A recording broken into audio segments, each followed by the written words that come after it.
exceptionnelle en permettant à chaque parent de transmettre sans taxation 100 000 euros à chaque enfant tous les 5 ans. Alors j'ai fait un petit calcul. Si vous commencez à transmettre à 40 ans, papa et maman, 100 000 euros chacun, si vous avez 3 enfants, vous pouvez tous les 5 ans transmettre 600 000 euros sans payer un centime.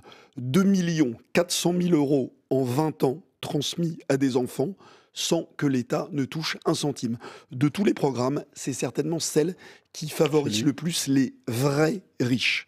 C'est une proposition pour les riches, alors que vous avez un programme pour lutter contre la finance et les banquiers. Alors, vous oubliez d'ailleurs que j'ai également indiqué que les grands-parents pourraient tous les 50 5 000 ans euros. transmettre à leurs J'ai pas petits-enfants voulu en rajouter. 50 000 euros. Pourquoi vous n'avez pas voulu en rajouter? Moi, je pense que c'est important, cette solidarité intergénérationnelle. Je pense que c'est essentiel. Je ne vois pas ce qu'il y a, je ne vois pas ce C'est qu'il y a celle de qui choquant favorise le à plus autoriser. les grandes mais ça, fortunes de tous les non, candidats.